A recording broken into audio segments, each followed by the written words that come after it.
You must find them. You must kill them. Bring it into ruin. Turn them to dust.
Final stage.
Twisted life.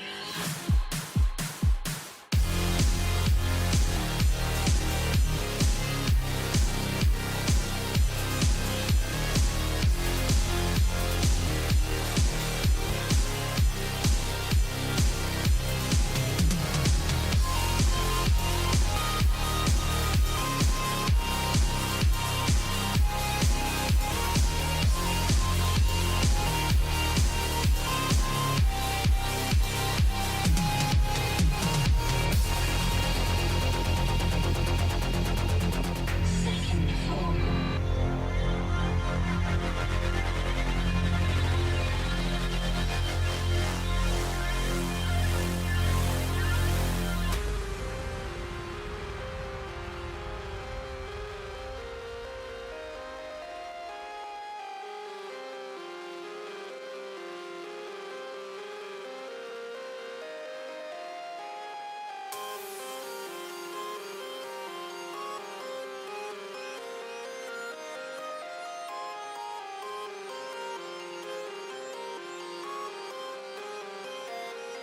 Path is compromised.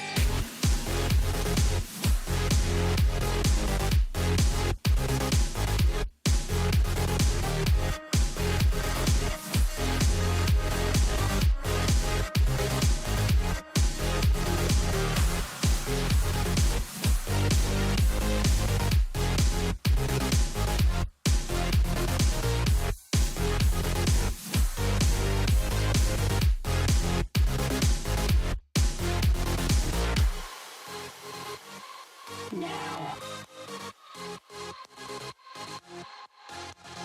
Prepare to witness my true power.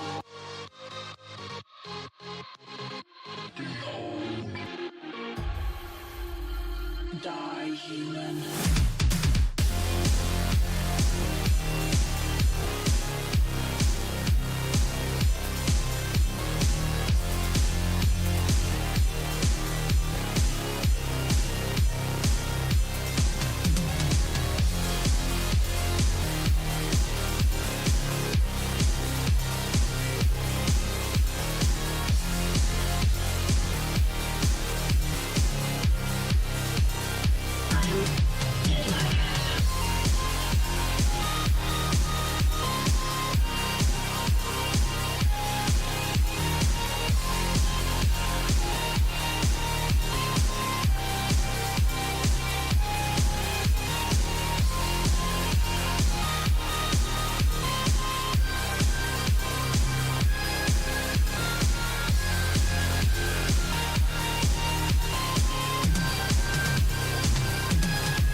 Just in the nick of time.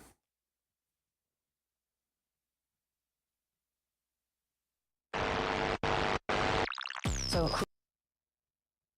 who's the angel, who's the devil, though? That's the real question between Solomon Jesus Christ, and Johnny. YouTube.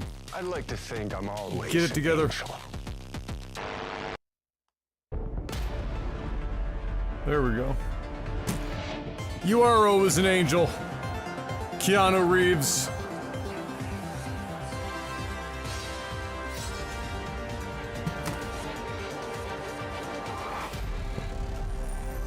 All right.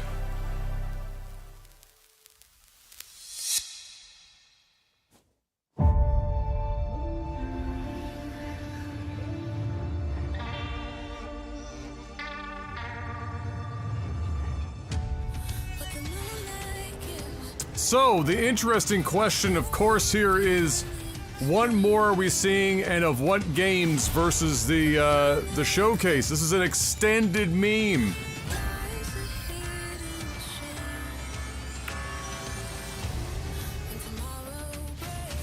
And so, what is it exactly that they're going to be extending?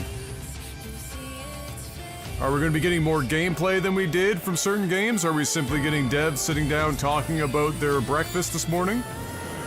It's evidently it's like a hour and a half of something.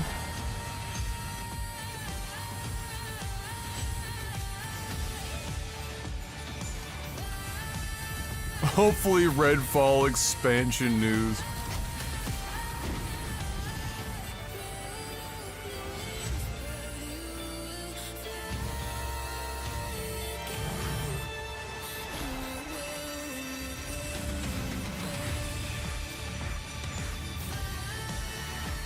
I mean, this is, are we getting a 90-minute sizzle reel?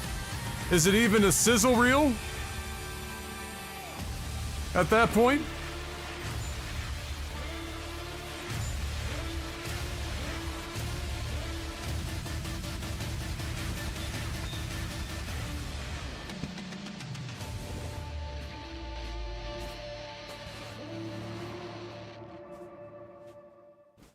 Refried sizzle.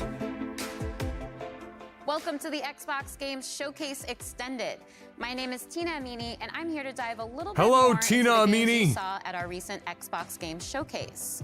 Showcase featured 27 ambitious games. Presented all by coming to Diablo. Xbox. Games like Wow. Clockwork Revolution from InXile Entertainment, Fable from Playground Games, Already working and in from our that partners, Activision Blizzard Star Wars partnership. Outlaws from Ubisoft Massive in collaboration with Lucasfilm Games, and Kunitsu Gami, Path of the Goddess from Capcom. Hey, what up, Stem? Today, You gotta get we'll that take a name closer look updated at on some other YouTube, games son. From our showcase lineup, and introduce you to some more games too.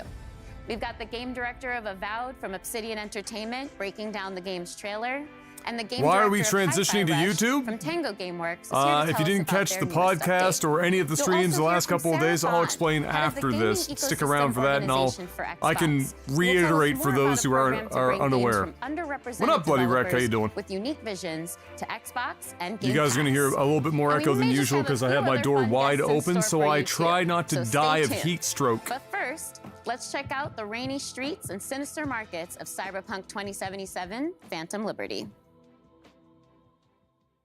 More Hello everyone. Phantom, more I'm really liberty. excited to welcome you to this exclusive Xbox store over Black Market, one of the locations in Dogtown that you are going to be able to explore in Cyberpunk 2077 Phantom Liberty.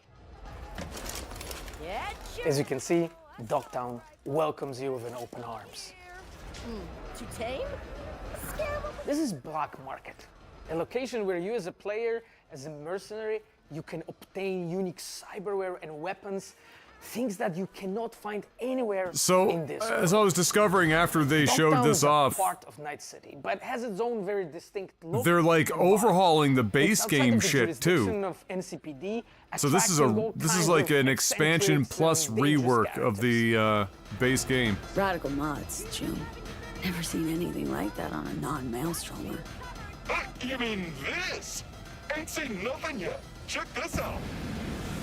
Or this shit here. Elbow We flamethrowers. put a lot of work into making the world feel more alive. Always Small Rive clues, wanted to put my secrets to flamethrower. find, Easter eggs, make this place feel more vibrant and more believable.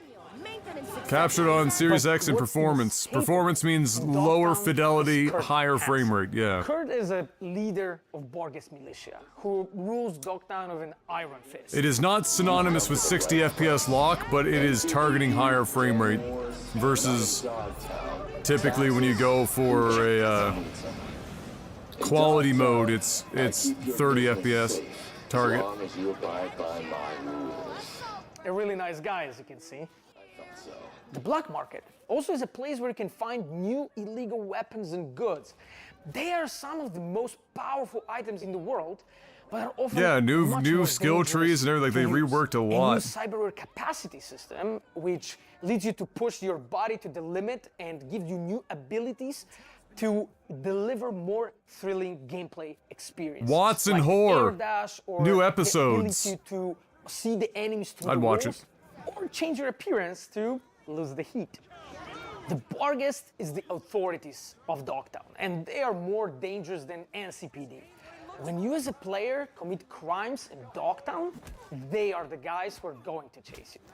We have completely overhauled the police system. Police actions are more believable, dynamic, and diverse. The team has been working You can see the primary thing in performance mode is they have like almost no self-shadowing on any of the characters. Wait for you to find out more. But it still looks really good. Like most people wouldn't give a fuck.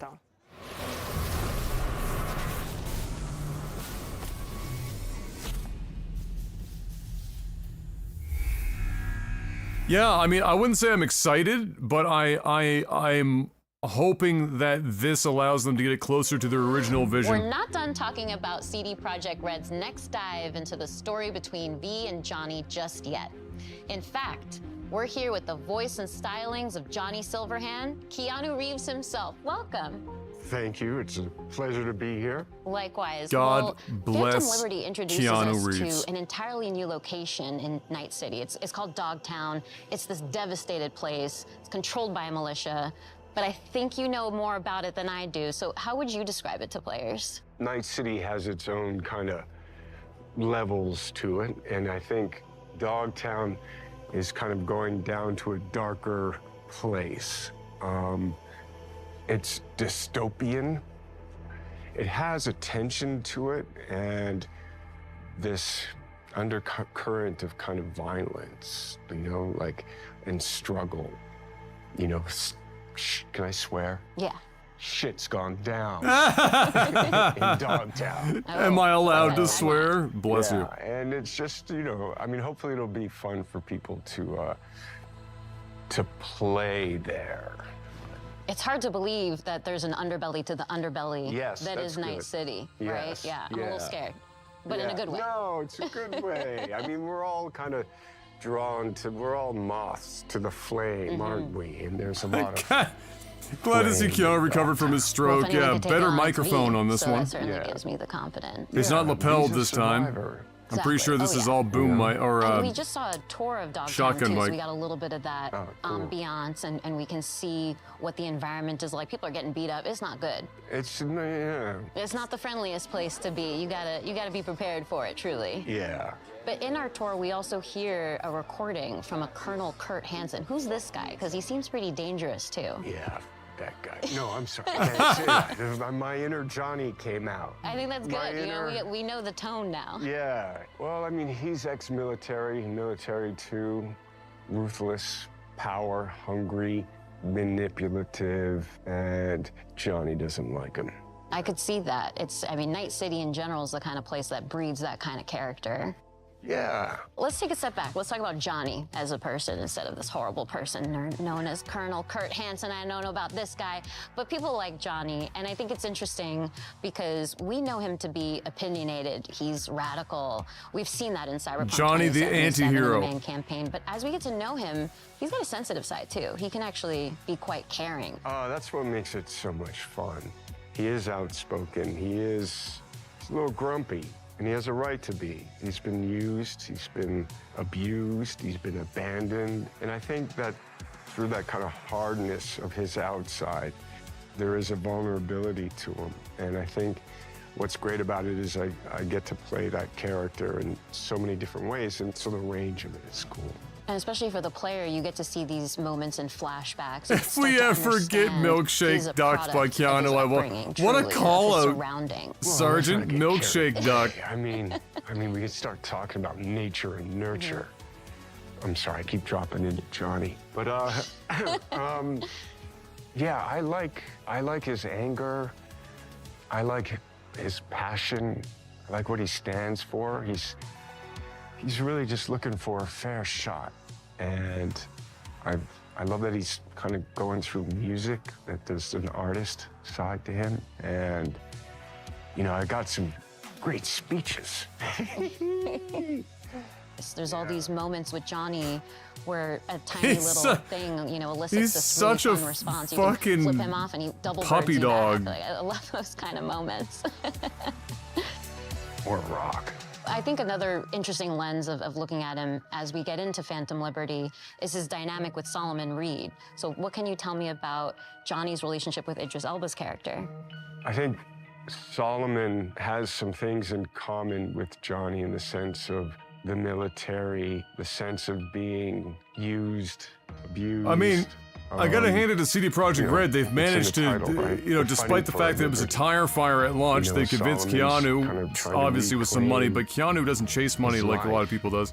You know, Or and do. Johnny's So they doing convinced the him to same come thing. back, and now they've got You know, Idris it's Elba. Cyberpunk 2077. That's a hell of a so it combo. might start off as revenge, and it might end as revenge, but I think sometimes he feels like I did he's see that lashing interview, out Fox. at the Yeah, wind. the one where the community is You know, telling I them think the Solomon mods to fuck Johnny. has been living out in the kind of the desert of his life, right? Kind of hiding and harboring.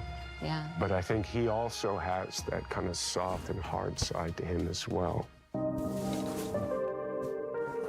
So as somebody who's very familiar with thrillers, because you've starred in a few, what do you think about Phantom Liberty makes for a good spy thriller in particular? The quest to understand what's going on. So, and the kind of scavenger hunt of information, the mystery, the double crossing, what is true, what's fiction, what can you count on? You can't count on anything. That is really kind of amplified. I know the game is significantly better now than it was at launch. It took a long time to get to that point, but Coming out to another Xbox presentation. You've got a lot of fans out there in the Xbox community, so I think I can speak for all of us in saying they we really scoped too appreciate big, you and then showing up they here scoped today. too big, well, thinking that they were going to be able to Before I somehow close pull it things off on the out- PS4 and the Xbox Well, One. before I close things out, And I'd that love was your just help here, a Keanu. horrible How do you think choice. Johnny would end this interview right now? Well, there's a lot of ways you could do that. But, Tina, pleasure to meet you. Oh, is that how Johnny would do it? Yeah. Oh, thank you, Johnny. Nice to see such you. a pleasure to have you here. I thought you were going to kick down the camera or something, so. No, you see, he's respectful. You know, you're a good egg. Oh, thank you. You too. Yeah. And I'll see you out there again soon.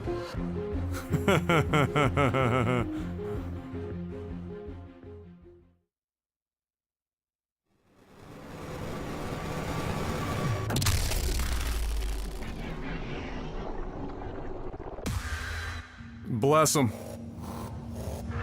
Oh, no, not more of this, please. I don't need, no. I don't want it. I don't want it.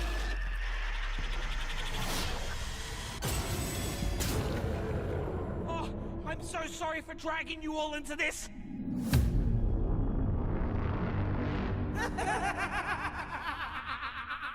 High on Knife. An expansion of some sort to High on Life. That was the one where you get to listen to Rick and Morty's voice actor do Rick and Morty in 3 or 4 different guns. You live in A lot more than 3 or 4. exists. It's a pantomime. That's not.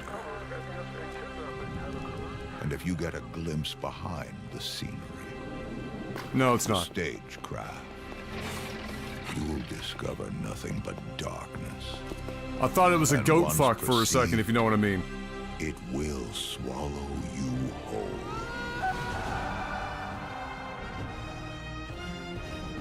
I'm in a For a race moment, I was against hearing this Mickey Rourke.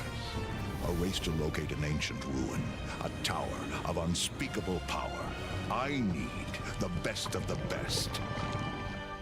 But they're all dead. So I'll use you. Scoundrels, thieves, cutthroats.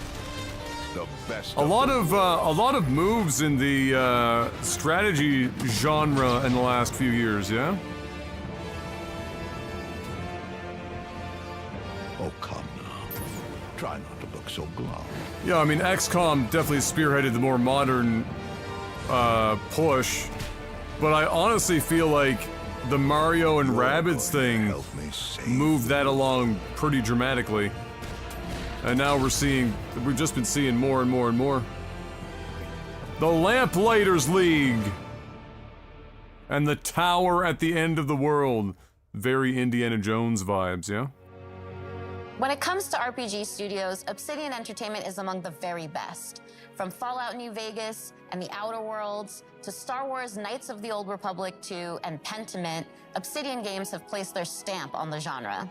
Joining us today for a closer look at Avowed is game director Carrie Patel. Carrie, I'm so excited to have you here. This is very important to keep in mind. This is Obsidian, so visually it's going to look like it's 20 years old. I want to dig out and pick your brain but around. theoretically, But everything else in there is going to be that you don't need to have played really Pillars fucking 1 or good. 2 to really get into Avowed. You're absolutely right. You don't need to have played Pillars 1 or 2. You can come to the world of Avowed fresh. We want this to be a welcoming experience to new players. But if you are a returning fan, there are some recognizable tidbits. For people who have played Pillars 1 or 2, can you tease any more of just those general connections to the Is it just me or is this showcase better than the other one? Of course. Well, yeah, there are a couple returning characters. it's going to be better paced because they're not showing as many games. That was like my biggest gripe with the last one. There was no breathing room. It was just fucking like rapid fire. Pretty heavily into the world of Avowed, so all of that will be familiar to returning players. We do start to see some of that Pillars universe now in the Avowed setting, which is really exciting, and it's looking amazing so far. But can you confirm one thing for me? Are we still in Aora? We're still in Aora, and specifically we're in a region called the Living Lands. So again, returning Pillars fans will recognize the Living Lands as this otherworldly frontier. It's very remote. It's relatively unknown. It's this very dramatic landscape full of all of these different valleys with these unique biomes and creatures, just a really unique visual perspective. And it's a wonderful frontiersy spot that's set for adventure. There's a lot that's undiscovered, and so that's the part of Aora that we're introducing players to in Avowed. And we also see a character talking to us in the trailer. He seems like he might be a companion, because that would be a very Obsidian thing to do. So what's going on with that?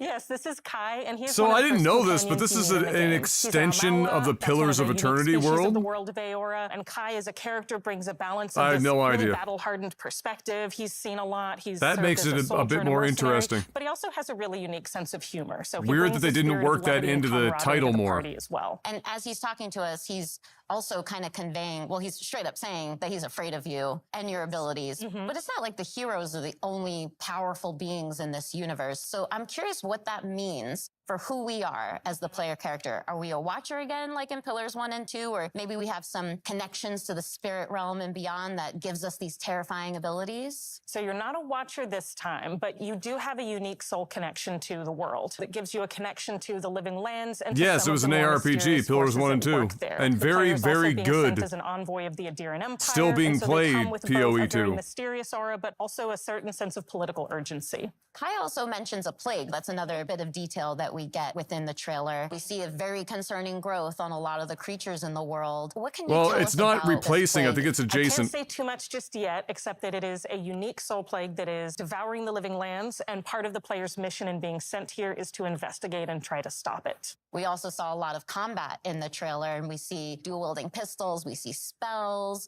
we see swords, we see just a ton of abilities. A lot that actually is really reminiscent of the Pillars universe too, but those were isometric, top-down view games, and she's Avowed doing is a really first-person fucking game. good So how job did as the team host. approach I'm just that gonna say same kind that of fantasy combat, everything but in the she's first done in person this for so Avowed? far So we has wanted been to take that phenomenal. same depth and Even breadth from like about a play canned styles and like combat perspective, abilities and player fantasies, way where you better can than play someone most who's very hosts magically that we've been attuned, getting. more traditional fighter or ranger, Like, and just really investing fantastic whatever play job. style is most appealing to you personally. We wanted to take that depth and breadth and translate it into a first-person experience where you can feel the visceral nature of the attacks, feel the dynamism and the momentum of those attacks as you're executing them, and that means including a range of options like, as you noted, dual-wielding pistols, which is one of my favorites because you don't see that often in fantasy RPGs, but also traditional sword and board, a whole host of magical abilities, a lot of things that'll be both a little bit familiar but hopefully new to players as well. And I've got one more question for you because I know the audience is going to want to know this one, but just how big is this game? So it's going to be roughly comparable to something like Knights of the Old Republic 2 or The Outer Worlds. It is set up as a series of interconnected open zones that players can explore 30, 40 at hours. their own pace. You can invest in discovering every nook and cranny in the world, discovering every secret, finding every side quest, meeting every character, or you can have a much more focused experience. And She's it's doing really an up to amazing job players as well and how much answering these time they wanna questions. She's spend in doing the living lands, a but I'm wonderful hopeful that they're job. going to spend a lot of time with us once Avowed releases. Well, count me in as one of those players because I definitely want to read and hear every line of dialogue, everything everyone has to tell me, and discover every inch of the living lands. Well, thank you again so much for being here, Carrie. This has been so insightful and fun. Thank you, Tina. This has been a pleasure.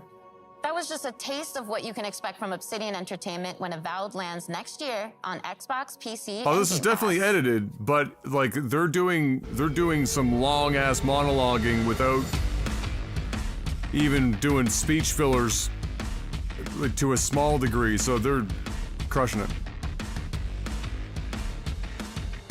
Not random because Obsidian made Knights of the Old Republic 2. So as far as game length, you know, it's one of their games. 3인칭 루트 슈터 게임으로 엑스박스 시리즈 X와 S, 엑스박스 1을 포함해 콘솔과 PC 크로스플레이가 가능하고 Crossplay, 플레이로 okay. 즐기실 수 있도록 개발 중입니다. 퍼스트 디센던트에서 플레이어는 계승자가 되어 인류의 생존을 위해 침략자들의 맞서 싸우게 됩니다. 계승자는 플레이어의 캐릭터로서 다양하고 개성적인 컨셉과 전투 You know it's 스타일을 Asian 가지고 있습니다. because it's particle 플레이어는 effect 계승자를 통해 city. 그리스 대륙을 탐험하며 스토리를 체험하고 다양한 인물을 혼자서 Just 협동 플레이로 every 수행하게 ounce of your computer or console dying as it attempts to keep up with the 6 trillion particles on screen at any given time. 밀도 높은 팀 플레이를 체험하실 수 있습니다. 현재 개발팀은 작년 베타 테스트에서 플레이어분들에게 받은 피드백을 In this instance, 개선하는 Korean. 점과 신규 컨텐츠의 개발을 병행하고 The 있습니다. first descendant. 지금 보시는 화면은 최초로 공개하는 엑스박스 시리즈 X의 실제 게임 플레이 영상입니다. 언리얼 엔진 5를 활용한 높은 퀄리티의 그래픽이 안정적으로 Oh, Unreal Engine 5, so even more 개발 중에 particles 있습니다. and 신규 longer draw 계승자 역시 개발 distances. 중에 있는데요. 이 계승자는 물을 이용한 독특한 컨셉의 플레이를 경험할 수 있도록 디자인되었습니다. 또한 자기장을 이용한 방어 능력과 비행 스킬을 지닌 새로운 캐릭터도 개발하고 있습니다. I mean, yeah, I remember they had like a playtest for this. I never knew anyone that played it, but 새로운 타입의 보스 레이드 역시 지속적으로 개발하고 있습니다. I mean, it looks 그리고 fine. 분들이 요청하셨던 I don't know if there's a major hook that I'm personally seeing for me. 캐릭터들마다 다양한 It's 컨셉의 visually 스킬을 stunning because it's Unreal Engine 5. 중에 개성을 마음껏 뽐낼 수 있도록 지원할 예정입니다. But 가장 많은 피드백을 you know, from a 받았던 gameplay perspective, it's 시스템을 완전히 neither here nor there for me. 변경된 그래플링으로 But I'm also 조작에 not 따른 necessarily the market for 이동시 this, 가속 감속을 지원하여 so 조작의 that's 재미를 훨씬 part 더 of it. But even 증대할 within that context, it doesn't seem to be doing 피드백을 anything 반영하여 점프 모션, new and 총기 사운드, exciting. UI와 UX를 지속적으로 개선해 나가고 있으며 계승자 스킬을 개조할 수 있는 시스템도 개발 중에 있습니다. 게임 사운드 또한 글로벌 유명 게임 작곡가인 스티븐 바튼과 협업하여 보다 풍성한 청각적 경험을 제공하기 위해 준비 중에 있습니다. 마지막으로 여러분께서 가장 기다리실 소식을 전해드리겠습니다. Well, it's a live service game, so there'll be like item shop shit and stuff like that. Battle passes, I'm sure. 8월 엑스박스 시리즈 X와 S를 Yeah, 포함한 it is big 콘솔과 Outriders PC에서 vibes. 플레이 베타 테스트를 진행할 예정입니다. 베타 테스트는 8월 22일부터 8월 28일까지 일주일간 진행되며 오늘부터 공식 홈페이지를 통해 신청하실 수 있으니 플레이어분들의 많은 참여를 부탁드리겠습니다. be the first descendants. Nexon, of course. When we were wrapping up Banner That's Saga, pretty. we were really talking about what is it we want to do next. We earnestly started with the idea of making a game that was hopeful, that was a triumph for the human spirit.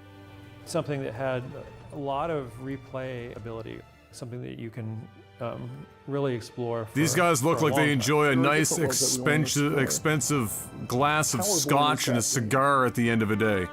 They own many fine leather-bound books. And their Towerborn bedroom is smell a of rich fast-paced mahogany.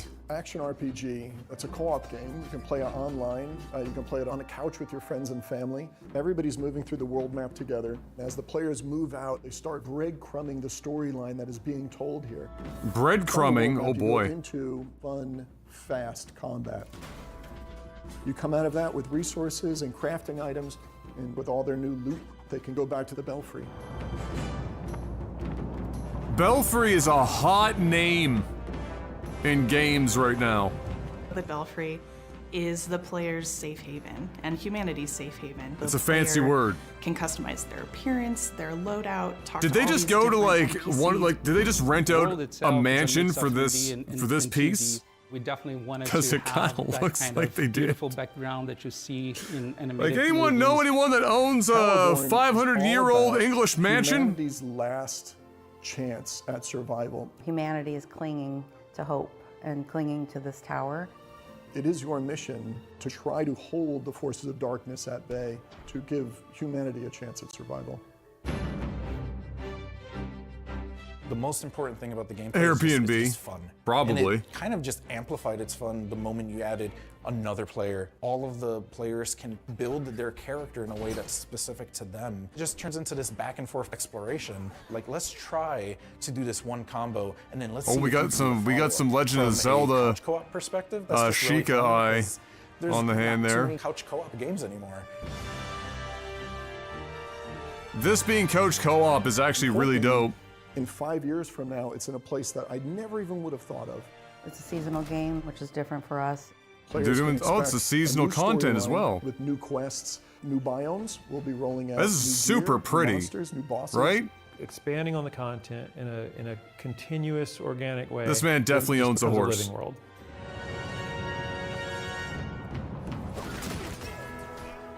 When we started Stoic, we decided let's just make games that we feel strongly about and we want to play.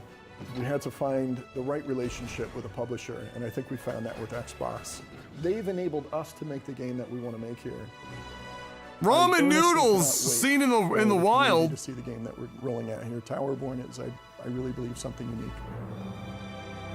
Okay, I'm way more interested in Towerborn now than I was just from the trailer that we saw before, so that was a great idea to have it included here. There's that roar again. You gotta protect the pit stop, please.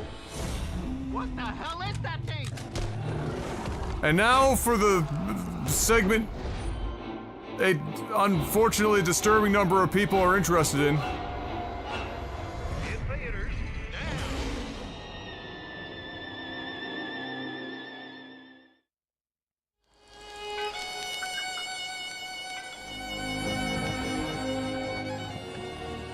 Hello, I'm John Rush, art director for Fallout 76. I hope you enjoyed the Hello? world premiere of the trailer for our Once in a Blue Moon update. Audio coming guy? June 20th, free to play for anyone who owns Fallout 76. The blue moon has risen over the hills of Appalachia, bringing with it a ton of great new content for players. I went my whole life pronouncing it Appalachia, and now I feel stupid. Includes new cryptids like the Blue Devil and Ogwa to threaten the progress of the Blue Ridge Caravan Company. What up, Jam Jar? We've also got 2 new Well, if you public stick around to the end of this, somebody else asked the both of same which thing. give I you a have chance explained to it several earn caravan times, but and that's cryptid understandable. It's going to rewards. happen over the last few days, but it's not a complete switch as of now, but I'll explain after we're done with safe and sound, the event here. and thwart a horde of crazed cultists and beasts of burden. With Season 13, we've also got a new scoreboard called Shoot for the Stars. When Todd Howard retires, does he hang up the bomber jacket in a video send-off? God, I fucking hope so. And gives you a chance to earn cinema themed I won't have closure otherwise. And we're not done yet. Next year, we're taking players to Atlantic City, where they'll gamble on the fates of new factions for the opportunity to win big. Do your part in helping the Blue Ridge Caravan Company and earn rewards along the way. Once in a Blue Moon is coming June 20th. Appalachia is coming at you. We'll see you there.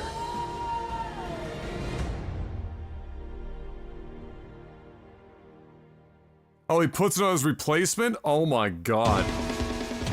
That's too much power. What's this? Oh, is this like boss rush mode or something?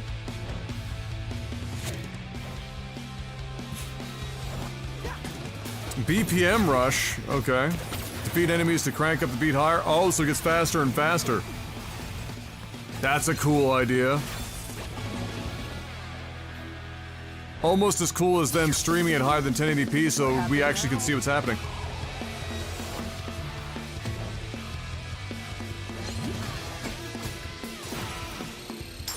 Okay. Interesting. So like starting from the bottom, now we're here.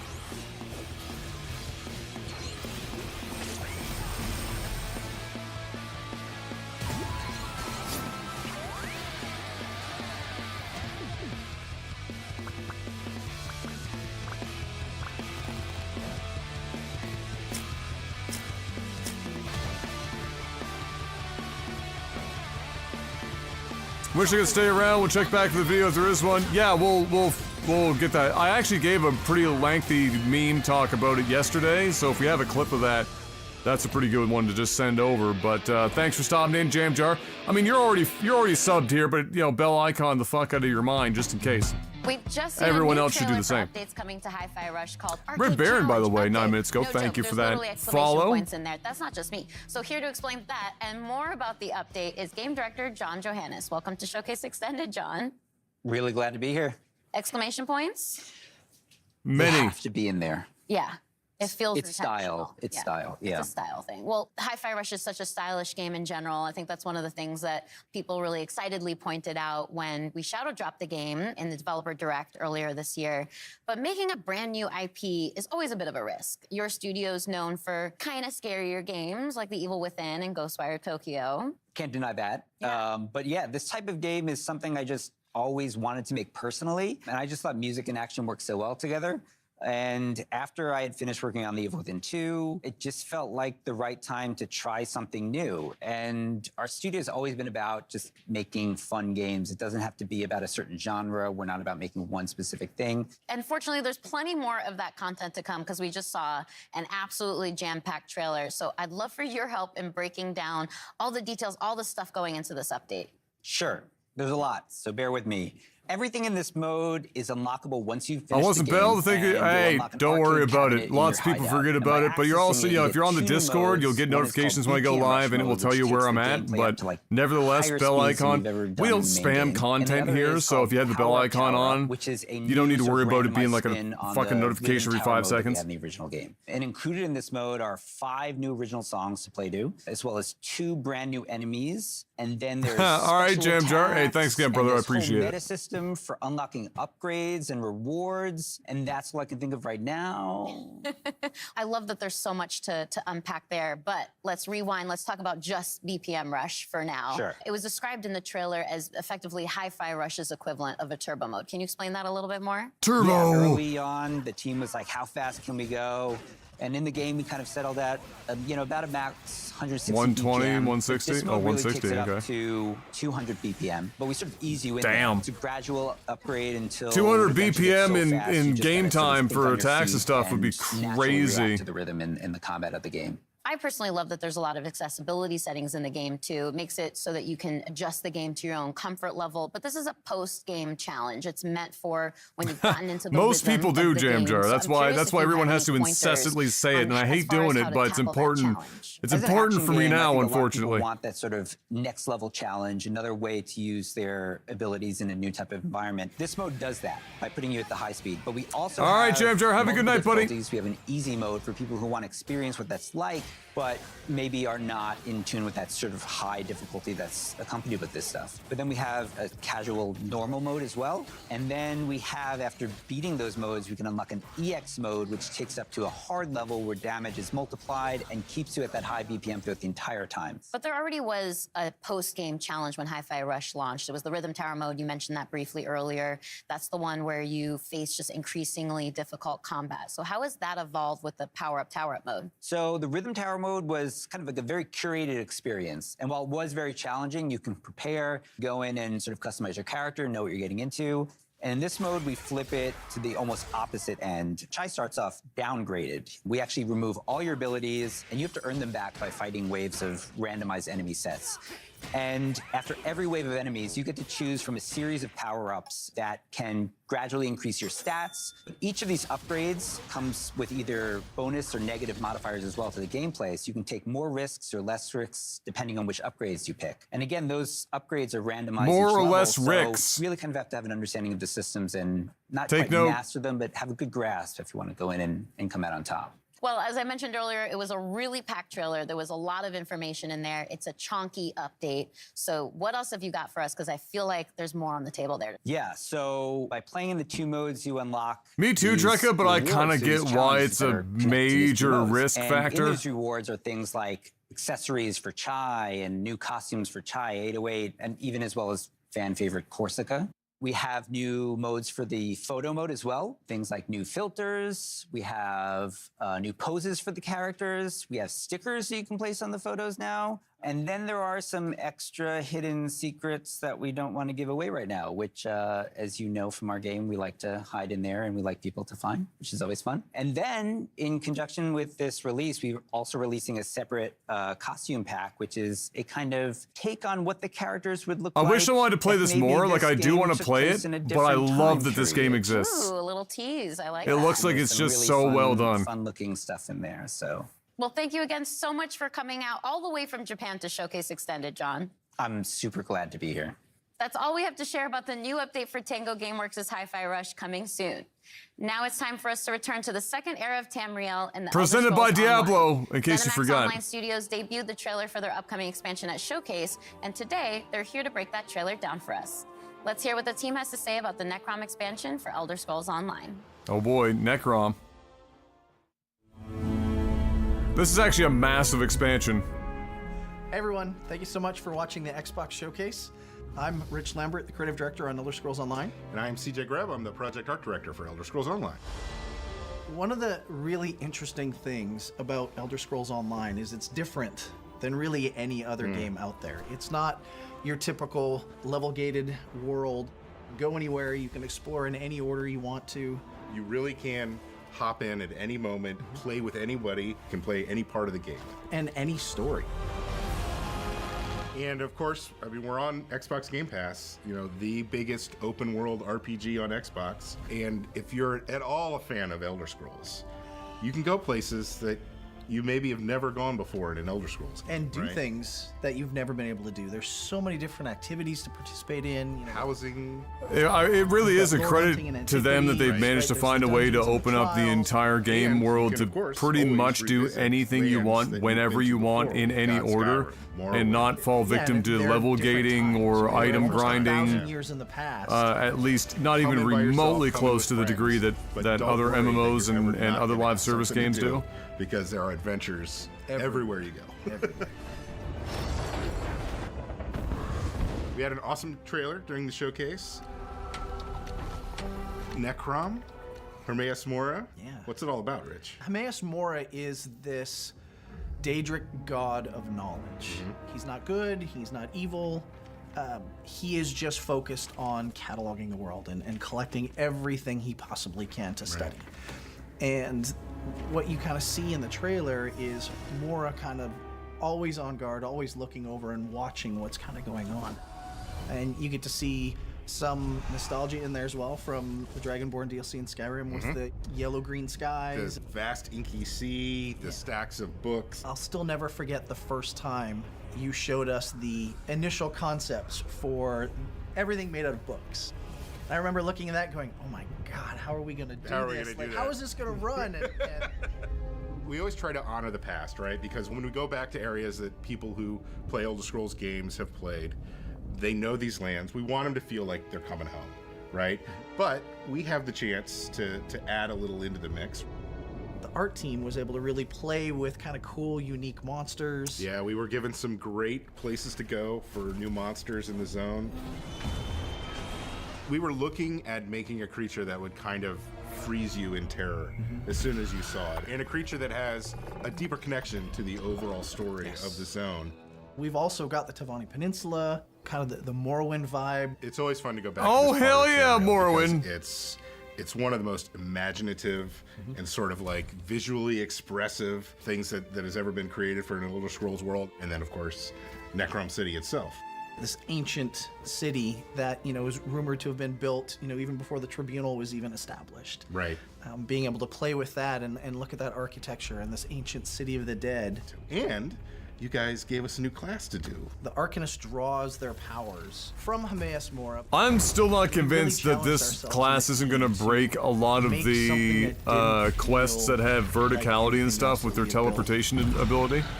Everything we've been talking about sounds amazing, but when do we actually get to play it? Necrom launches on Xbox June 20th, and we can't wait Dear for everybody to get in there God. and see this amazing content that we've created. Thanks, everyone, for watching us during the showcase. I could scry again. Lots of exciting stuff coming for ESO. Don't test me, I'll scry it.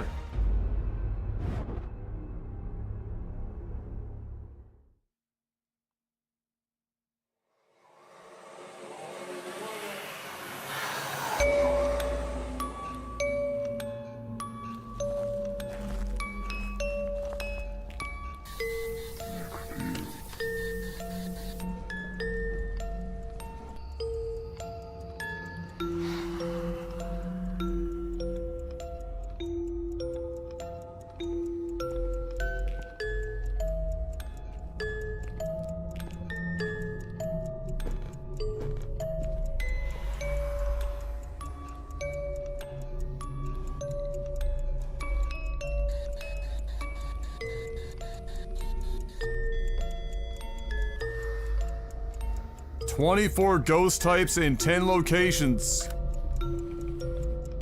What exactly am I watching? Are we really ghost hunting now? Like, have we gone full-blown ghost hunters international? Plumbers by day, ghost hunters at night. Phasmophobia. Okay, the console early access. There you go.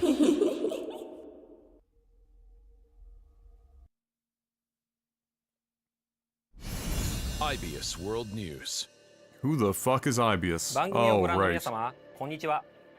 エグゾプライマルディレクターの平岡です。 Exoprimal. まずは This じめに might be the 3月に開催 least しました第1回オープンベータテスト interesting に多くのエグゾファイターの thing 皆 that 様 I've に seen ご参加いただ out きま of した。アンケー all ト of や the games we SNS を watched 通 at じてたくさんのフィード the バックをいただいております。 Game Fest.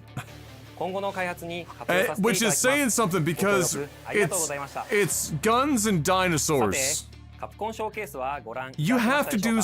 something pretty friggin' insane to make me not want to invest my time into a game with guns and dinosaurs. 詳しい日程や情報は公式サイトをご覧ください。それではここからは番組をご覧の皆様に新情報を紹介します。まずはサベージガントレットという新たなモードです。 Savage サベージガントレット Gauntlet. は内容が毎週切り替わる特別なミッションに5 The 人で visuals just 世界中のファイター don't と work for me リアタイムを either. They 競う look like というモード 3です。 different games merged ヒ into ーローサバイバル one. とは違い、出現する恐竜やフィールドが遊ぶたびには変化せず、全世界のプレイヤーが同じ内容のミッションに挑みます。今回は恐竜が出現する位置にあらかじめトリプルスレッドを設置しています。出現してきたらこのようにスカイウェーブのグラビトンケージと合わせて起爆、一網打尽にできました。ミッションは画面上部に表示されている恐竜の討伐なのですが、サベージガントレットでは目標以外の恐竜が出現することが少なくありません。もちろん討伐せずに無視することもできますが、ミッション達成の妨げになる可能性があります。倒すか倒さないかはプレイヤーの作戦次第です。I like how they left the real names of the dinosaurs so that people that have no idea how to pronounce them can sit there having a stroke attempting to pronounce them. 何やら次のミッションに備えてエグゾスーツを着替えているようですね。It's like Overwatch, Anthem, Phantasy Star Online mixed into one with dinosaurs. スナイパーネオ層が離れた位置に多く出現するのでビジラントに着替えたようですね。フレームネオ層も出現するのでフロストロックで動きを止めて集中攻撃のチャンスも作り出せますね。また一列に並んだ恐竜もブレードで足止めしてから倒す作戦のようです。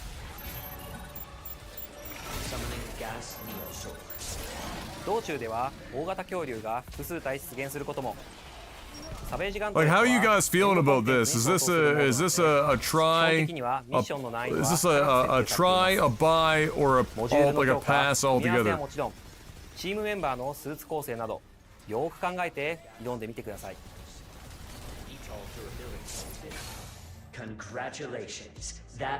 サベージガントレットをクリアするとこのようにクリアタイムが表示されます。その後自分のクリアタイムがどの程度だったかランクによる評価がされます。次はバリアントスーツを紹介します。Hard pass, pass altogether, pass like pass over. スーツとは異なる性質の武器を。All right, we don't have a lot of positive reception for this game. I don't blame you. Like this. Like, now this looks like Earth Defense Force. You know what? Earth Defense Force with dinosaurs? 他のバリアントスーツも特別にちょっとだけお見せしますね。ゼファーアルファ。Now you got something. バラージュアルファ、ロケットホップ。ビジラントアルファ、マークスマン。ロードブロックアルファ、フォートレスキー。村雨アルファ、フロストブレイブ。クリーガーアルファ、チャージショットガン。リッチドクターアルファ、デュアリティビーム。スカイウェーブアルファ、サンダークラップ。ニンバスアルファ、ダブルバレル。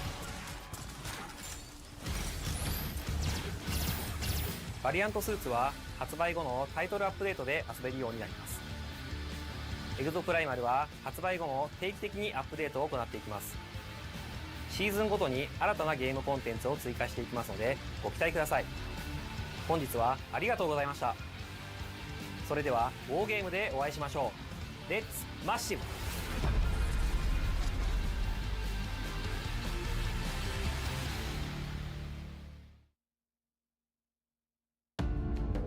It's great to see the dedication from the team Not at feeling it. Capcom and how they're building Exoprimal in partnership with the community. No, not Sarah Bond again. We had the goat. And perspectives Why are we never otherwise experience? We can fight dinosaurs.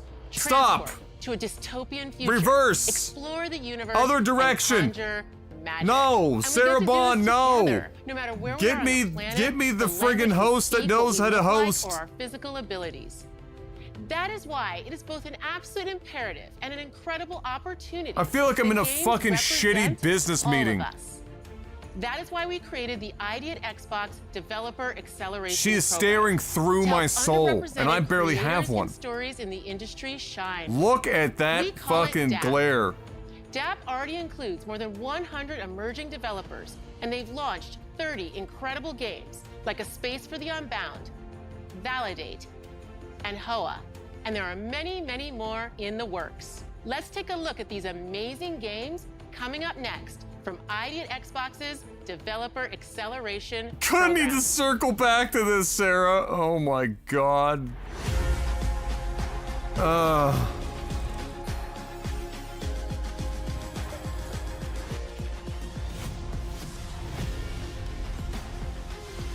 What in the fuck did I just see there?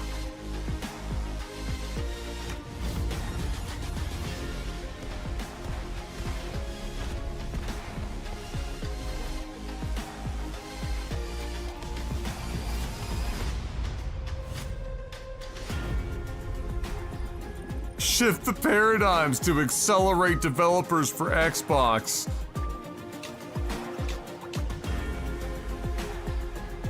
Yeah.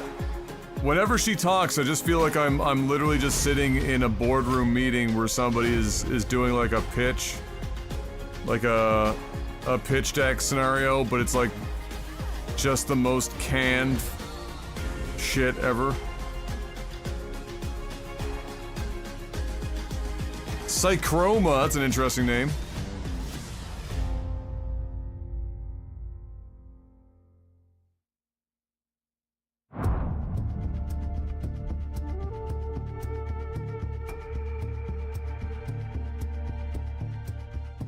Look who it is, it's Paris! Newman, the head of Microsoft Flight Simulator. He told me about this once-in-a-lifetime, out-of-this-world opportunity. So I'm here in Budapest, the capital of Hungary. Jorg, he's around here somewhere. Let's go find him. Jorg! Hey, Paris! It's great to see you. Yeah, great to see you. Thanks for coming to Budapest. Of course. What am I doing here? I'll tell you on the way. We have a boat to catch. A boat? Yep. We don't have a plane? Nope. Come on, Paris.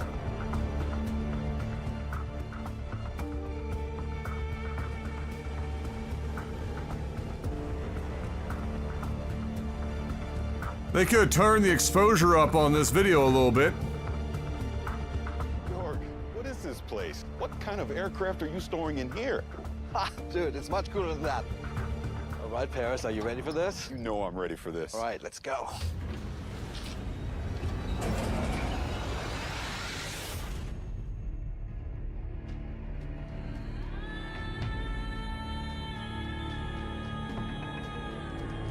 Ah, the Dune memes. Dune. This is incredible. Come on, I want you to meet someone. Hey, how's it going? Hi, how are you, man? It's good to see you. Good to see you. Paris, I would like to introduce Patrice Vermette, Academy Award-winning production designer of Dune.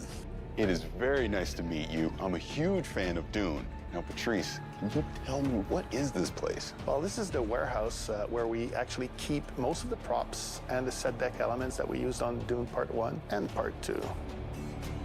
Now, Jorg, how did all this get started? So it goes back to November 2021. Dune had just hit the movie theaters worldwide, and we got a call from Legendary, and they had the idea that we bring an ornithopter into Microsoft Flight Simulator. And me being a lifelong science fiction reader and fan, a big, huge fan of the Frank Herbert books, how could I say no? Okay, now it makes sense after seeing the trailer at the Xbox showcase. I understand why you brought me here. You guys want to take a look? Because we actually do have a couple of ornithopters here if you want to see. You want to take a look? That would be awesome. Yeah, let's do it. All right, let's do it. All right.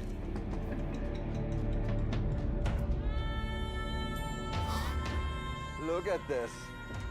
It's a one-on-one real-sized ornithopter. It's amazing. Sure, thank you. Denis likes things to be plausible, so that's why they were built to look military, rugged, and stealth. Now, here's the most important question. Were they built to fly? Man, Dune was a great movie. I can't wait for part 2. On a couple of occasions. No, they don't fly. Of course they can't fly. 11 tons. So 11 You tons! had to get this working in the game. How did you do this in Flight Sim? Yeah, it was actually interesting. So in general, ornithopters can fly and do fly. This particular one, given that it weighs 11 tons, that's going to be a little bit harder, specifically because it's not really doing the ornithopter bird flap. It does oscillation of the blades. And we currently don't have the material science to get the thrust and the lift. But on Arrakis, I think this is absolutely possible. And in Flight Sim, we made it work. Patrice, we're here. Can we go in? Absolutely. All right, let's do it. Normally we'd go in through the climbing up the landing gear, but this will do. Yeah, so what's cool about this, Paris, is that all those buttons are actually realistically hooked up to the system. Master engine switch, what you're doing there above those, the red, are basically all the lights. And as you notice, it's all analog because in the world of What a Dune, fucking there's no badass job that is, hey? Illegal for 10,000 What am I gonna years. do today? Well, I'm gonna wake up and I'm gonna work on making the fucking We thought, oh, it's glass cockpit. Everything's gonna be sci-fi computerized. Like, spaceship none of it is. for an This is a upcoming very movie today. practical How does that sound? helicopter, almost Boring, like from eh? the 1960s. So Jorg, in the first movie, the Thopter was able to do a lot of cool moves and maneuvers. You're going to be able to reproduce that in Flight Sim? Oh yeah, totally. I mean, the really cool design that you guys came up with is each blade is independently controlled. So each blade has its own lift and thrust. And that means it can go from a really stable hover to a steep dive and back to a glide instantaneously. I would just say thank you that you designed such an awesome and realistic machine, because that's what we do. We bring realistic machines to life. But if you want to see a little bit more about the game design, Absolutely. I have something for you. Absolutely, I'd love to see.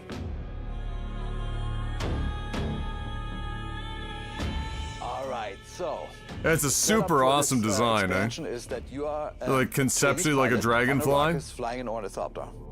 Here is what we built. We basically built this section of Arrakis. Here's the capital city of Arkeen. Here's the botanical garden. We have that as well. And the first thing we do is we train you up. The fast takeoff, fast landing, and then the deep dive.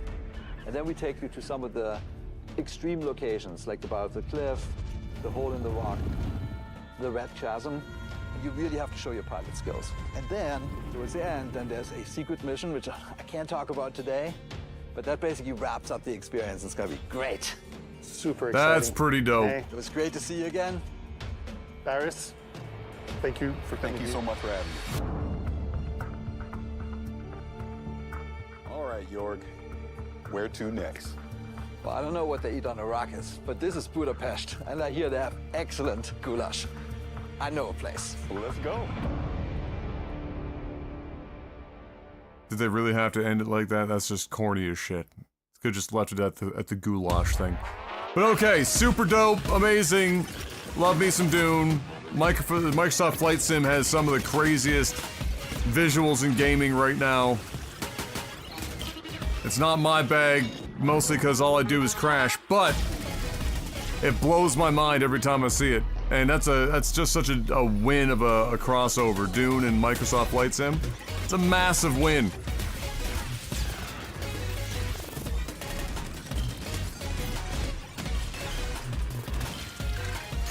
I have no idea what I'm looking at right now. But I know I have Whiplash from the last segment.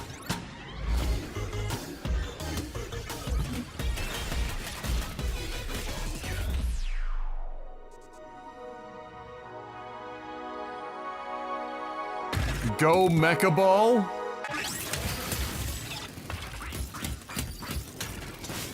Always a spider, Fox. Always a spider. Oh, here we go. Lies of Pushin' P. That takes the story of Pinocchio. I saw somebody post a video up where they were running this on a 1650 Ti and a potato CPU on low settings, and it still looked visually, still looked great. Finally, we meet. You are awakened by a mysterious voice. Can you hear me? You must adapt yourself and your weapons to face untold horrors, untangle the unfathomable secrets of the city's elites, and choose whether to confront predicaments with the truth or weave lies to overcome them on the journey to find yourself. You are able to create your own weapon through the combination of these blades and handles. Of the hundreds of possible combinations with different respective appearances, performances, attack motions, and patterns, each and every blade and handle has its distinctive Fable Arts. Fable Arts is a special combat skill that can be casted by consuming Fable slots. Fable slots can be charged again through combat. Select your own special skills to vanquish your enemies. Okay. The Legion arm is a prosthetic on P's left arm. The Legion arm can exhibit special abilities by consuming the Legion gauge, providing you an eclectic combat experience. Okay. So, puppets remind you of Final Fantasy 16? I highly doubt. Oh, they would, because You'll have to Final face all Fantasy sorts of 16 monsters, puppets only being one of them. You're not quite done yet. Is, bone-chilling you know, bosses medieval. await you. Renaissance-ish. If a boss seems too intimidating, you might want to get help from a specter. In boss matches, This is literally just Dark Souls. With a bit of help, you will be but able with to defeat P. bosses with more ease. 100% more P. The P organ is a system that allows you to upgrade your character. Oh, well, you Use did not quartz to call optimize something the P P to your organ. liking. You Within did the not P do organ, that. That didn't can select happen. which I slots to refuse to unlock believe depending you on your called preference. something the P organ. There No will be shot. times when you will be confronted with choices where you can give comfort to others in sorrow or despair by lying, or you can choose to tell the truth.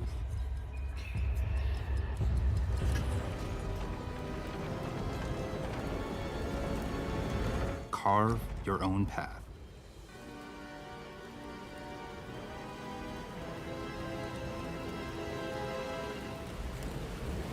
Meet Liza P on Xbox One, Xbox Series, and Game Pass. Coming to you this September 19th. There's so much game happening at the end of this year. It's bonkers. But yeah, that's just like, well, I shouldn't say Dark Souls. Let's say Bloodborne. To sink you into Senua's world and story. Oh, To we're do at this, Senua. Maybe we'll get it's more critical that gameplay. we make it as easy as possible for you to suspend your disbelief. One key method of achieving this is our use of performance capture.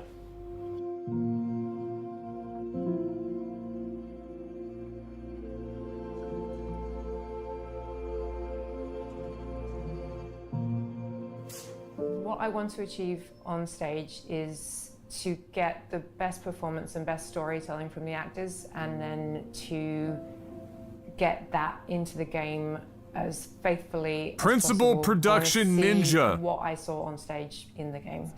Well, you're not going to beat that title. It's time to fight. When we were shooting the scene from the Xbox showcase, it was quite a somber mood on set, because that was one of our moments in the game where it's just Senua and the Furies, and we have an opportunity to connect with the player one-on-one. Are they? Where are you? What do they want? I don't like it. I'm scared. This is too Mad woman. At this point in Senua's journey, she's had her confidence eroded. There's a lot of doubt, and she needs to find within herself a spark of hope, that strength that she has, in order to continue on. Everything I've done has led me to this place. We've come so far. While this scene is relatively simple, the scale and complexity of our performance capture has multiplied to meet our creative ambitions on Hellblade 2. We shot the first Hellblade in the boardroom of our old studio. It was very MacGyvered together. In the new studio, we have a custom-built mocap space, which has pretty much everything we could have dreamed of. We've got projectors, so we can recreate sets on the ground if we need to. We've got loads of props that we have available to us at any time, so we can build sets. I remember coming into interview and seeing the setup down there, and immediately being impressed by the clear commitment that had been made to underpinning great true-to-life performance with great quality data. So we've got a lot more cameras This to play Hellblade around, is they're as top of the close line at the to moment. And in the kind of space that we have downstairs, like almost literal example of cinematic game experience that we have. It's even a step further than like The Last of Us. With our setup, we can push even further. Which is already pretty far up the scale, right? The Last of Us is already pretty far up there, but this is like even down to the most there's not a lot of further room beyond this before you're just sitting there watching it. Calibrated well, you can track performers' movements down to the millimeter. So we can see somebody shuffling their finger along the table or just wiggling them very gently. You can see hesitation and breath. You know, there's no need to push the action and overact. You can just be your character. I'm here now. What we want is the best performance possible, the best immersion possible for the player, and that's why we go to these lengths, just to try and get that. Yeah, they do a really good job. Like the acting in this is pretty spectacular. What do you want me to do? With performance capture being at the heart of our character movement, our props and staging. That green light looked like it would probably not be I don't wanna fun give after a any while. spoilers I'm away, not but gonna there lie. is I was going to thinking be a about that. game. That boat will have several characters on board. We wanted to be able to capture the motion of a boat across multiple characters simultaneously, and we, for the first time, had the space to be able to construct a proper rig for this. So we had a platform which could be moved in any number of ways to create that kind of pitch and yaw and roll that you would get on the ocean. And we got our actors up onto this boat and captured scene with high waves and a storm, and we got incredible data from really, really amazing. The most important part of my role is to make sure that story gets told, and having these wonderful actors we're working with bring their talents to bear on these characters has been such an amazing experience. But wait, there's more!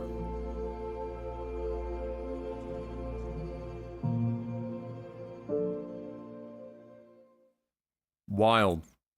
Shit, if there's a part 3, imagine how good that's gonna look. Xbox's Major Nelson. Welcome to FanFest. I'm excited to be here. Here we go. Let's roll that video. Xbox's Major Nelson, a legend.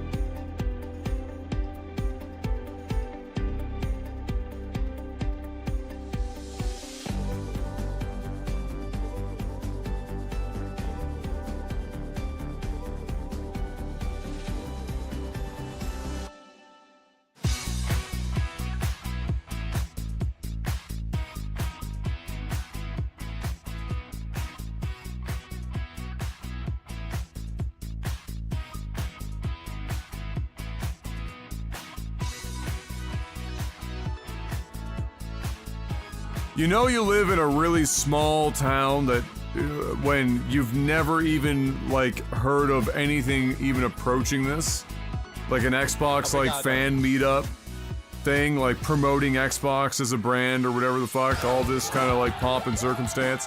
That FanFest Melbourne and playing awesome games. And We never get any of that shit out here. There is so much going on here tonight.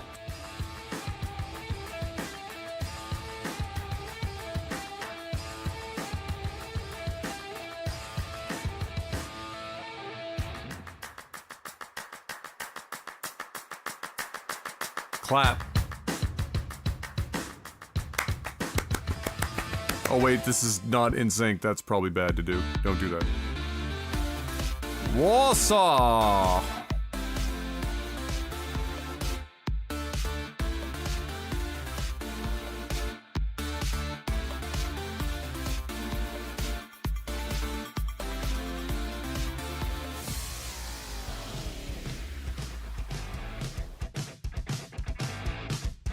Honestly, I've never felt so good to be part of Xbox. We can't escape Sarah Bond! And everybody is so excited about what's to come.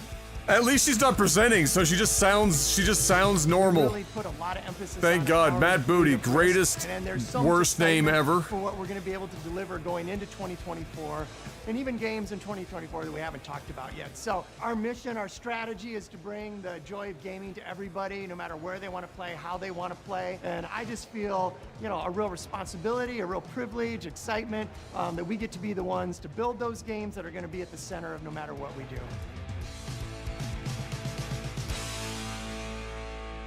Sign up for Xbox Fan. When does Xbox Fan Fest come to Halifax?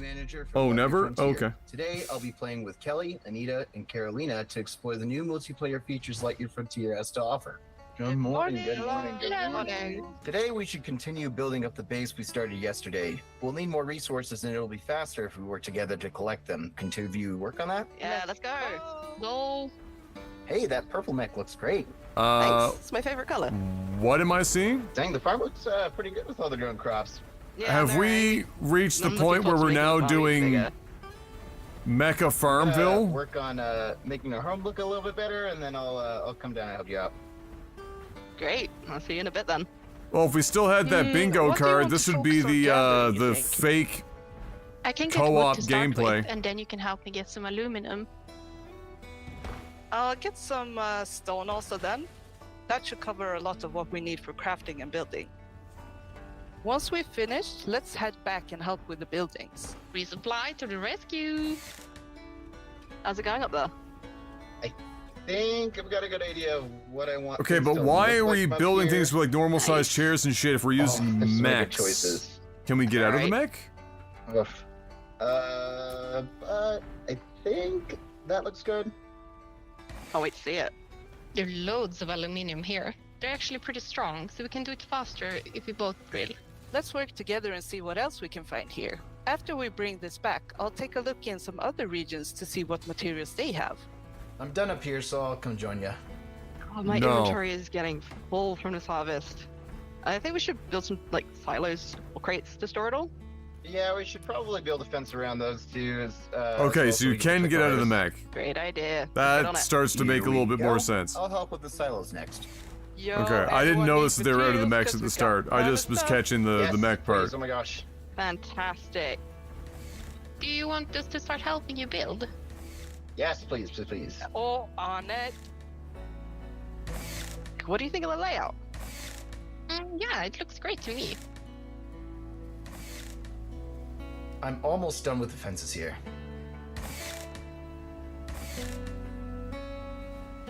Hey, everyone! I was going for more materials and I found some ruins over there. Really? Jump in your mechs and come see this. Oh, wow, what is this?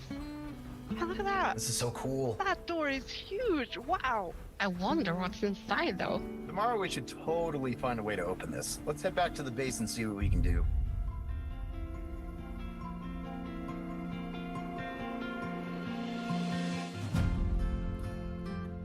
Lightyear Frontier.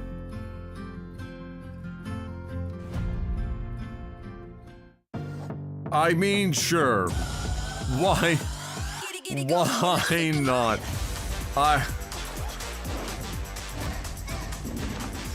Sure. That's an interesting concept. But the canned co-op like dialogue thing just kills me every time. And it's been going on forever. I mean, we've been doing this shit for like 20 plus years. Sea of Stars is actually pretty wild. That's some good shit. Just follow my instructions. Harold Halibut.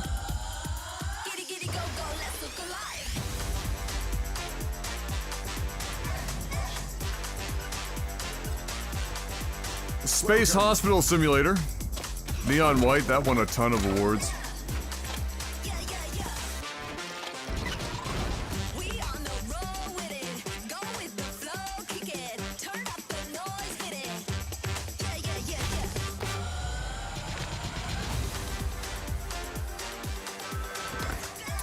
The Bookwalker.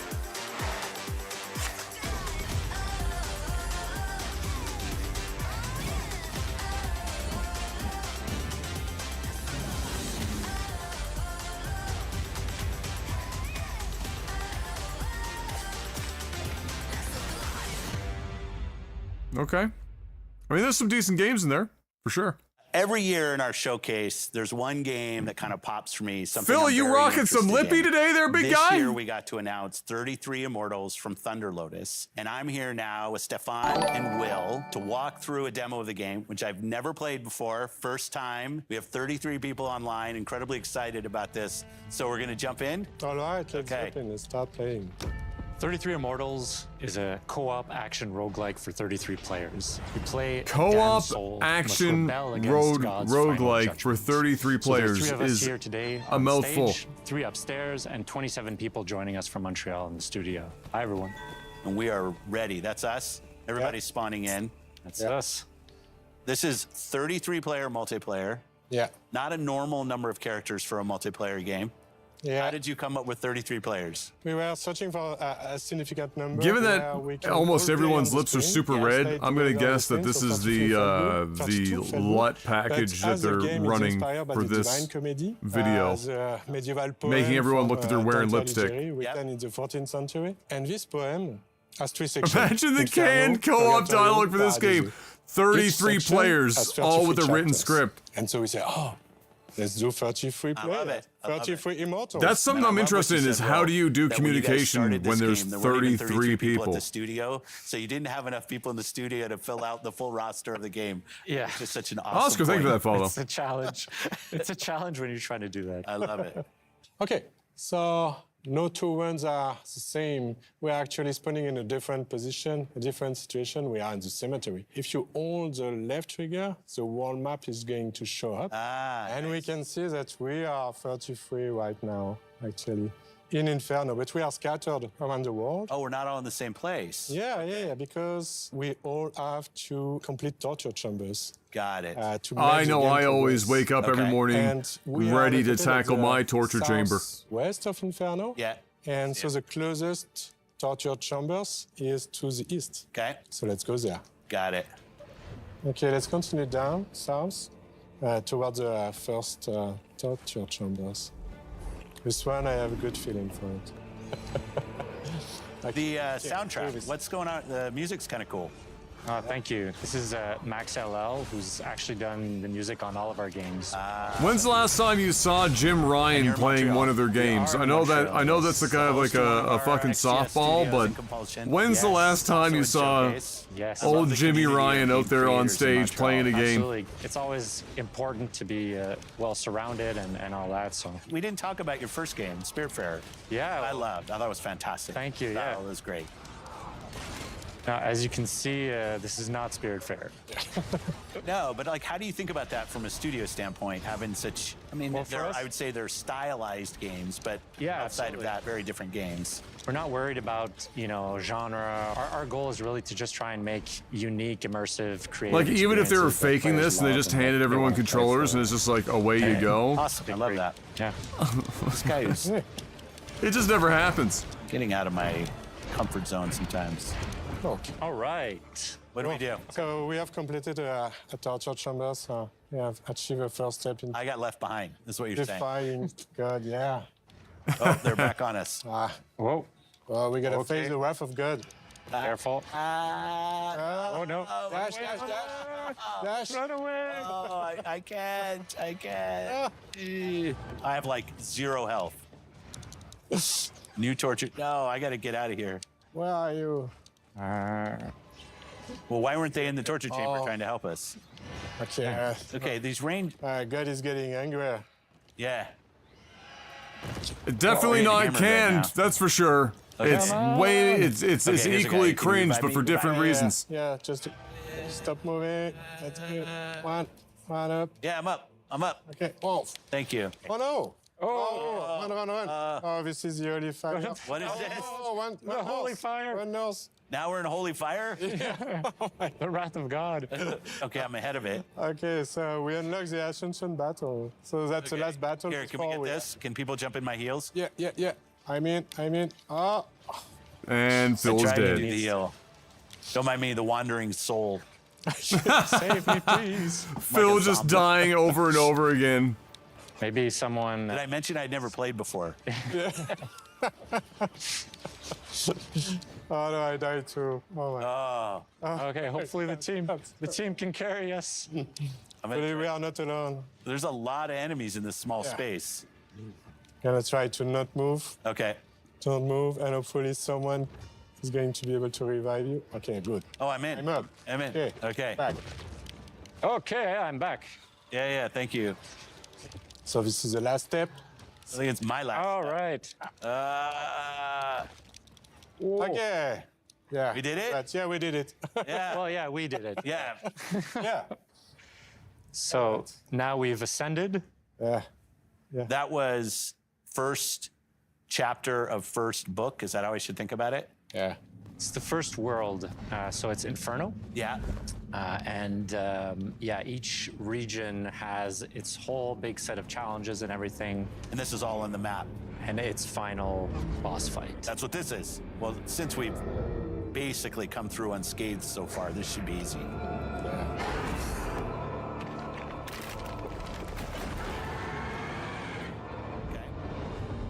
Yeah. And by never played before, Phil means he's never played a game. Phil actually plays a lot of games. He's just like, he's not, I like it. he's just I like not it. a phenomenal Well, gamer. Best of luck to you and the team and everything that's going on. Can't wait for this game to come out. I won't ask for the date because I know that's unfair. But it was great to have in the show and great for you to come down and we got the opportunity to play. So thank you for that. Thank you so much. Thank you so much for having us. Thanks for watching Showcase Extended. I love these opportunities to show more about everything that you saw in the showcase itself. Thanks to everybody that supported us and have a great week. Thanks, everybody.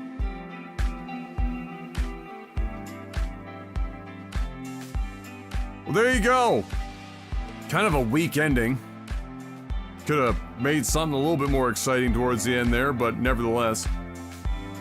Yeah, Phil plays games, but all on easy difficulty. That's exactly right. And that's his prerogative.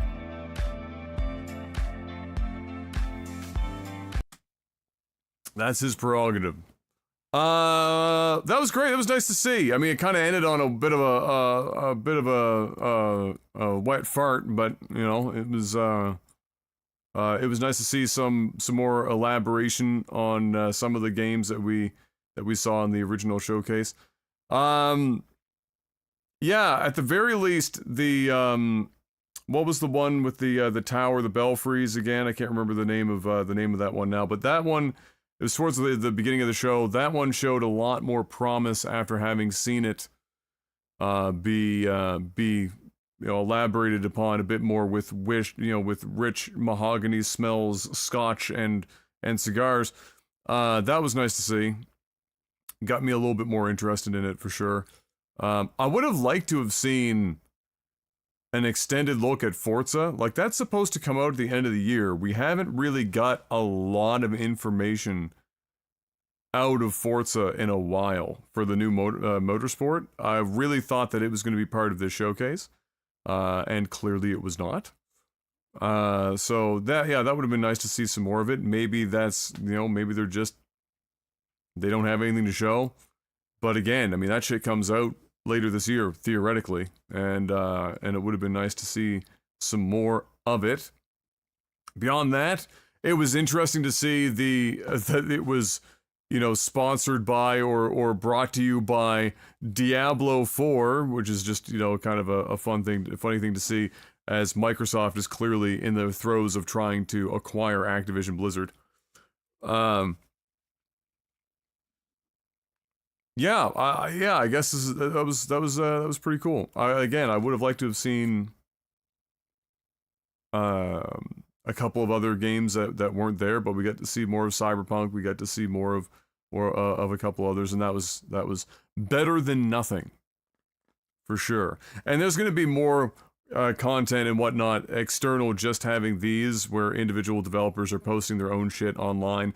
There have been sit-down sessions and play sessions for people who are actually at the Game Fest, locations to be able to get hands-on time with some games and whatnot. So if you follow some of those journalists and outlets that had the privilege of being there, you'll be able to catch more stuff in that regard. Yeah, what did you guys think? What did you guys think of this? Did you guys think that this was a good addition? Did you think that it didn't need to happen at all? Do you think that it was better than the original showcase? What were your thoughts on this bad boy?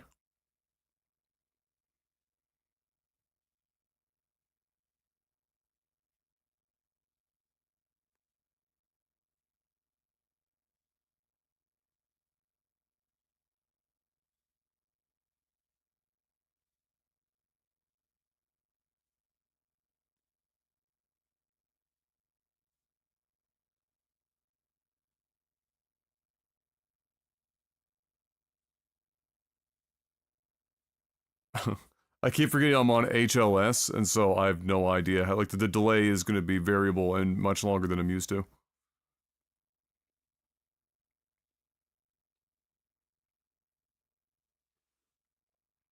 It was pretty good, can't lie. Like a decent sandwich, good for lunch, but I'm not giving it a 5-star review. I like that. I like that description.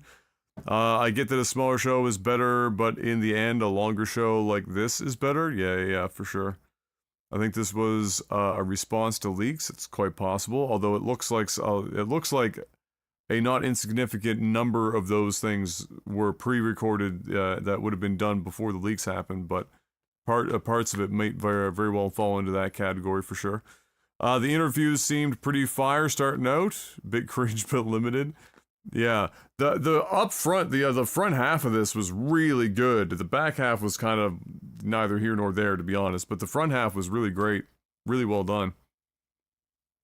I think it was fine. I'm kind of interested in the 33-player co-op. Oh yeah, just here at the end, the 33, what is it called? 33 Immortals or whatever. Yeah, that's what an interesting concept. I definitely, like I was mentioning there, I didn't see too much there, but I also wasn't looking too hard for it. But I'm wondering how 33 people communicate with one another in a a way to be able to effectively navigate and do many of the things that the game is likely going to ask you to ask of you. So that's a bit of a question mark. But otherwise, it looked kind of like a similar to a Hades. And Hades went over very well. So if you make on the one hand, it's a proven thing, and on the other hand, if everyone just looks at it and sees Hades, but you don't do a good enough job, that might have it might backfire a little bit.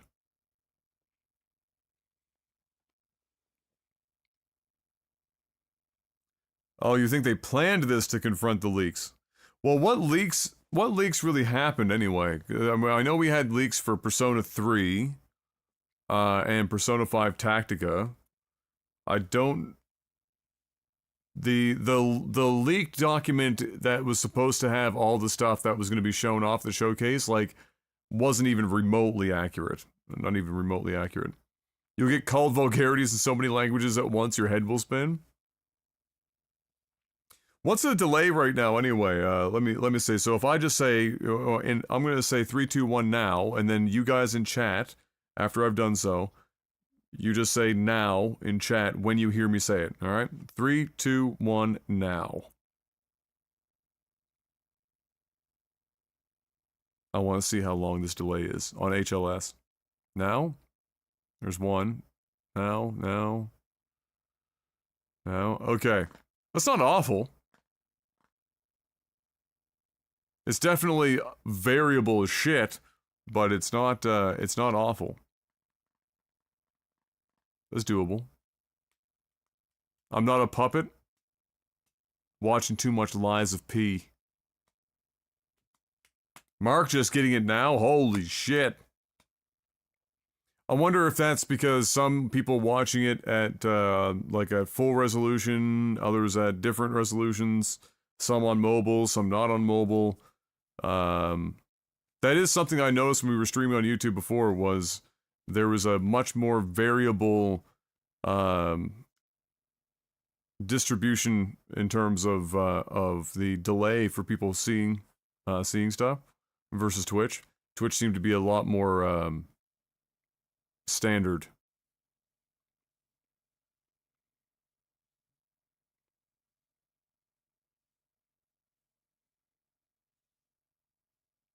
Which is not ideal. I mean, I can go, wow, B-Taste just getting that, no way. Really? Okay, don't fuck with me. But I can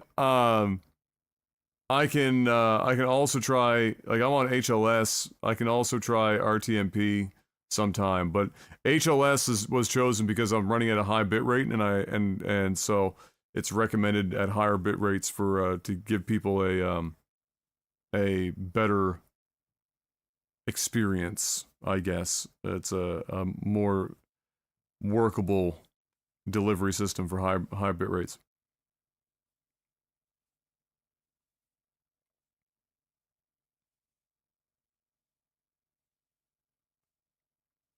Awesome. Well,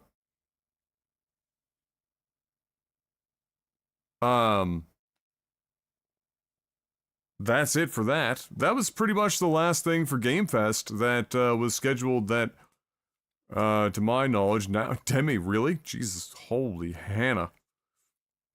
We're not even in the same area code at that point. I might have to change that up. Now I just feel like I'm getting trolled.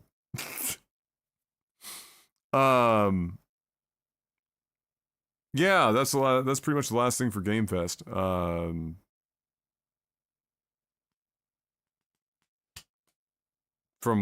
what I saw in the schedule. As for why I'm on YouTube, so remind me, there's still some people here that haven't gotten the spiel yet. There's some people that haven't haven't heard the spiel.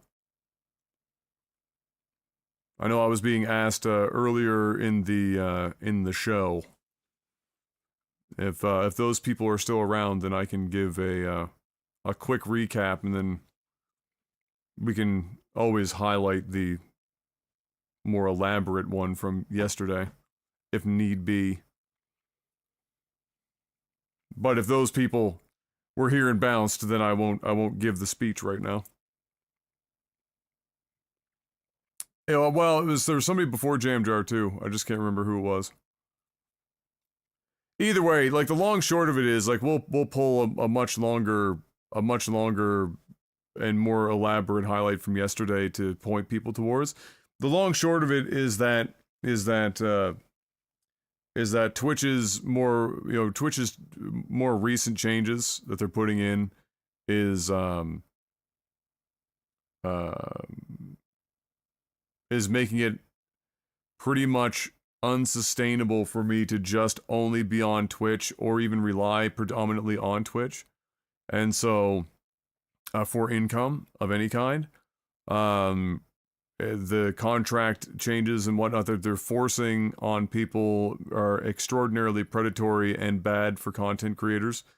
I think it speaks to itself that I would even consider doing something like this at this stage of my career, to be able to like try to keep the train going even as a secondary piece.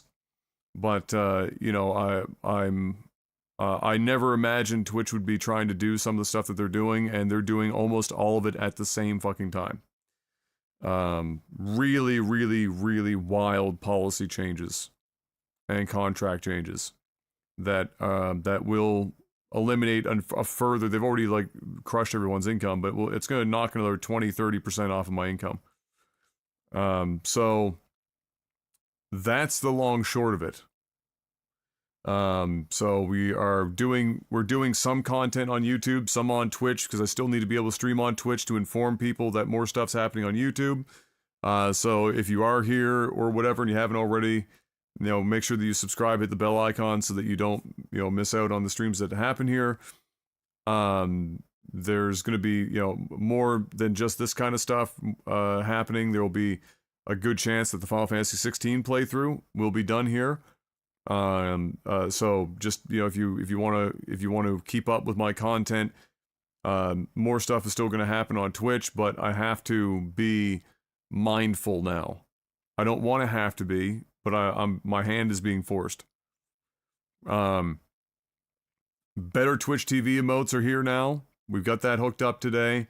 If you want a theater mode with chat, we have a command for you. It's !theater. You can install that extension in Chrome or any Chromium-based thing. There's probably one for Firefox too. I think Drekka said he had it, and you'll get basically the same kind of experience, theater mode with chat. And if you're F11, it's full screen with the chat.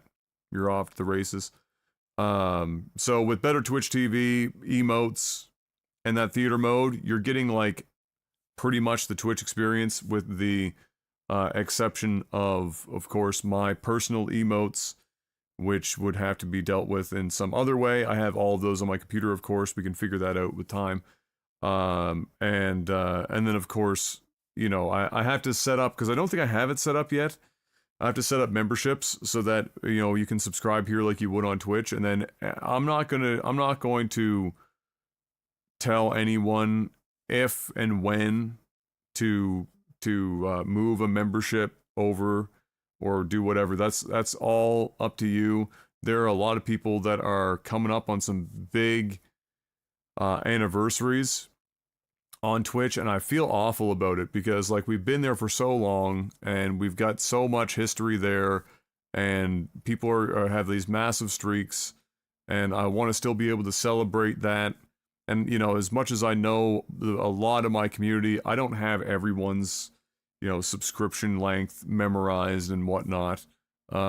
So if you're part of the group that's going to continue, being here, whether you're here on Twitch, like, just make note on Twitch of your sub run, and we'll just find a way to try to reward that in some way, or make note of it, just as we would have if we were continuing on Twitch, because it's something that's, you know, important to me, is to help, or is to continue to celebrate, you know, so many of you guys and girls that have been with me for basically a fucking decade and sometimes more, and so I wish there was an easier way of doing that. Back when Hitbox was a thing, when we made that switch, and I had an inroads with Hitbox, you know, you might remember, I actually had them import a bunch of my subscribers and give them their first month free. I can't do anything like that now. I don't have, obviously, that kind of a fucking, especially not on YouTube. But we'll try to figure out something. But just look to know that in it coming up, there will be more and more content done here on YouTube, as these Twitch changes continue to pile up and kind of force my hand. Just forgot to cancel the Twitch sub and sub to your new streaming site like I did when you moved to Hip. Some people did forget about it. That's true. I tried to warn everyone too. Like, I had sent out a mass message to try to warn everyone, but bless many of you for continuing that on. But yeah, so, like, I mean, YouTube is a 70-30 split on subscriptions. I'm still 70-30 on Twitch. That won't stay around for much longer. That's going to go away. And so, that's just something that I have to take into account. Super chats here on YouTube are split with YouTube, so there is, I think it's also a 70-30 split. I have to look into that. I think everything's just 70-30. So if you're, in the same way as before, the most ideal scenarios are direct tips, subscriptions, and super chats. But super chats are neato because, like you just saw with Drekka, you get to see them in chat. So there's that. But bless 690 coming in from Drekka. Thank you, Drekka, for the super chat. I have to switch sites, speaking of Twitch, because I'm still playing The Legend of Zelda, the fucking Tears of the Kingdom, and I need to continue that on Twitch. So what we're going to do is we're going to switch over there. Thank you for coming and hanging out for this. I hope you had a good time. And I will see you back over on Twitch in... You probably take me about 5 minutes to make sure everything is hooked back up, because I have to dismantle a bit of the setup to go from the PC to the Switch. And then we will see you over there. Until then, thank you very much, guys. And I will see you in a few minutes.